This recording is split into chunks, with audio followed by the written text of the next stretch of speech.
بسم اللہ الرحمن الرحیم مولا صلی وسلم دائما ابدا علی حبیبک خیر الخلق کلہم۔ السلام علیکم ورحمۃ اللہ۔ میں محمد عبداللہ حسینی مدینہ منورہ سے اس وقت موجود ہوں حرم نبوی صلی اللہ علیہ وسلم میں۔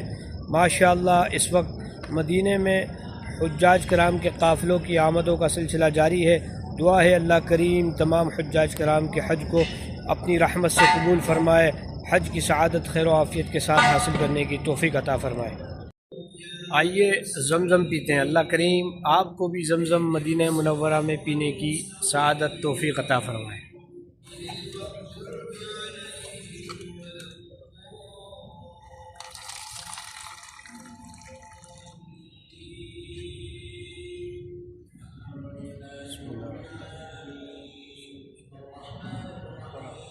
ثبت على 75 يعني.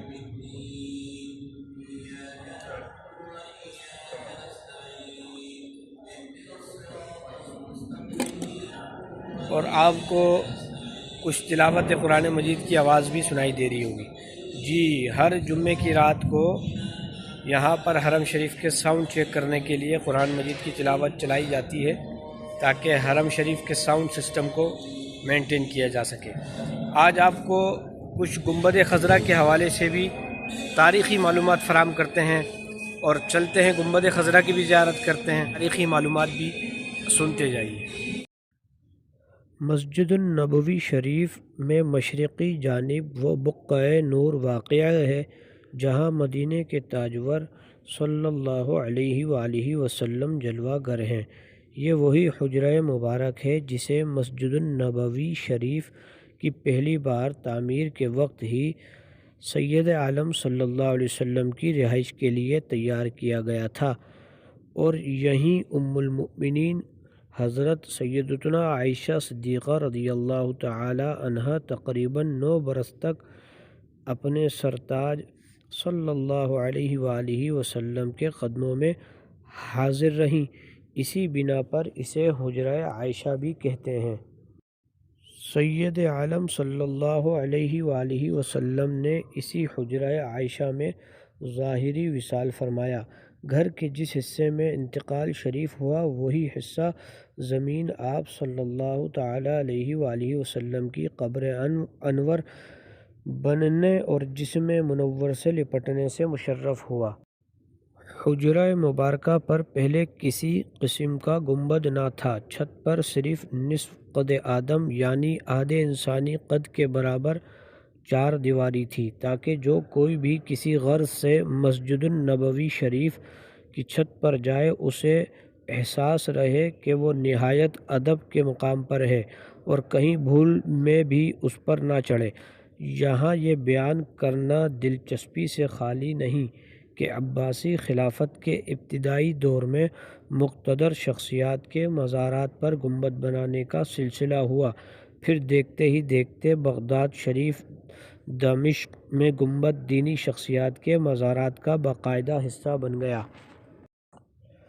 بغداد شریف میں امام اعظم ابو حنیفہ رحمۃ اللہ تعالی علیہ کے مزار فیض الانوار پر بھی گنبد سلجوقی سلطان ملک شاہ نے 5ویں صدی میں تعمیر کروایا تھا۔ اس کے بعد اس طرز تعمیر کو مصر میں خوب رواج ملا اور وہاں تھوڑے ہی عرصے میں بہت سے مزارات پر گنبد بن گئے۔ جب قلاؤن خاندان کا دور آیا تو گنبد تقریباً تمام مسلم علاقوں میں عام ہو چکا تھا۔ مصر میں چونکہ یہ فن تعمیر بہت مقبول تھا، اس لیے سلطان منصور قلاؤن نے جب روضہ رسول صلی اللہ علیہ وآلہ وسلم پر پہلی مرتبہ گنبد بنوانے کا فیصلہ کیا تو مصری معماروں کی خدمت حاصل کی گئی، جنہوں نے اپنے ہنر کو کام میں لاتے ہوئے 678 ہجری میں حجرہ مطہرہ پر لکڑی کے تختوں کی مدد سے خوبصورت گنبد بنایا۔ 678 ہجری کے بعد گنبد خضرا کی تعمیر کئی بار کی گئی۔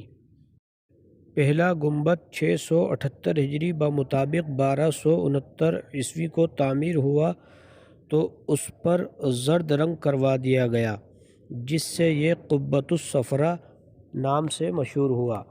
پھر 888 ہجری بمطابق 1483 کو کالے پتھر لگا دیے گئے، پھر اسے سفید رنگ سے رنگ دیا گیا، پھر یہ قبۃ البیضاء یعنی سفید گنبد کہلانے لگا۔ 1980 ہجری بمطابق 1572 عیسوی میں انتہائی حسین گنبد بنایا گیا، اس کو رنگ برنگے پتھروں سے سجایا گیا۔ کہتے ہیں جب نیلا رنگ ہوا تو اسے قبۃ الزرقاء کہنے لگے۔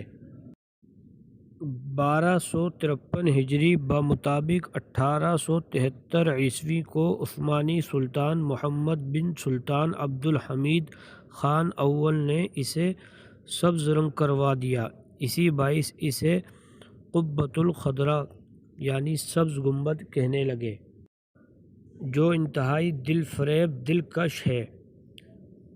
یہ نہایت دل آویز، بہت ہی پیارا اور عاشقان رسول کی آنکھوں کا تارا ہے۔ دنیا بھر کے عاشقان رسول اس سے بے حد محبت کرتے ہیں۔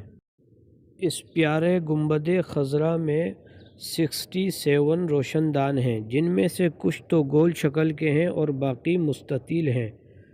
یہ میں نے آپ کے سامنے گنبد خضراء کے حوالے سے مختصر معلومات شیئر کی۔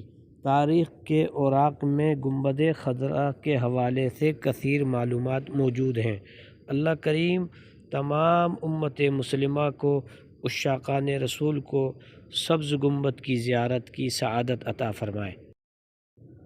کیا سبز سبز گنبد کا خوب ہے نظارہ، ہے کس قدر سہانا، کیسا ہے پیارا پیارا، پیش نظر ہو ہر دم بس سبز سبز گنبد، دل میں بسا رہے بس جلوہ صدا تمہارا، سائے میں سبز گنبد کے توڑنے بھی دو دم، چارہ کرو خدا را کوئی نہیں ہے چارہ۔ السلام یا شفیع المذنبین، السلام یا رحمت للعالمین، السلام اے سبز گنبد کے مکین۔